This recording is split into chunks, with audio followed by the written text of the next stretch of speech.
Hi friends, இன்னைக்கு நம்ம வீட்டு லஞ்ச் பாக்ஸ் ஸ்பெஷல் என்ன பார்க்கலாம் வாங்க. சுட சுட சாதம்.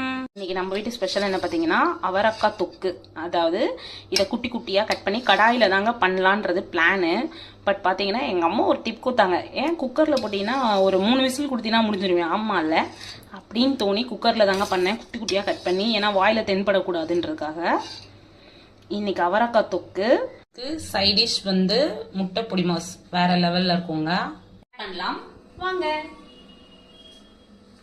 என்னடா பேக் பண்ணலாம்னு சொல்லிட்டு டிஃபன் பாக்ஸ் வைக்காம பாத்திரத்தை வச்சிருக்காளேன்னு பார்க்காதீங்க. என்ன அப்படின்னா இப்பதான் நான் மெசேஜ் பார்த்தேன், இன்னைக்கு லஞ்ச் பாக்ஸ் கட்டுற வேலை இல்லைன்ட்டு. எப்படி பார்த்தாலும் நம்ம கட்டி தான் ஆகணும்னு தெரிஞ்சு போச்சு. சரி ஊட்டி விட்டுருவோம். 2 வாய் சுட சுட சாதத்தை போட்டுப்போம்.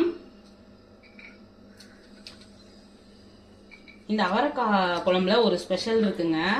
நான் அதாவது சின்ன பையன் வயிற்றுல இருக்கும் போது பார்த்தீங்கன்னா எந்த ஒரு ஹோட்டல் ஃபுட்டும் எனக்கு வந்து பிடிக்காது.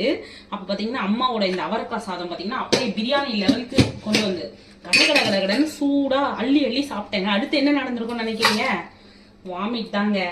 சாப்பிட்டு சுட சுட சாப்பிட்டு முடிச்சுட்டு அடுத்த வேலை வாயிலேருந்து வெளில வந்தது தாங்க மிச்சம். உங்களுக்கு வந்துச்சு, இப்போ எங்களுக்கு வரப்போகுது தானம்மா.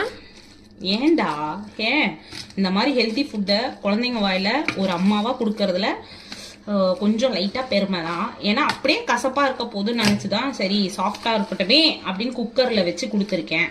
இது 2 வாய் சாப்பிட்டுட்டே எவ்வளவு ஸ்ட்ரென்த்தா இருக்குன்னு மட்டும் ரொம்ப ஸ்ட்ரென்த்தா தான் இருக்கும். போடா. இன்னைக்கு நம்ம வீட்டு ஸ்பெஷல் அவரைக்காய் சாதம். உங்க வீட்டுல என்ன ஸ்பெஷல்னு கமெண்ட்ல சொல்லுங்க. பாய்.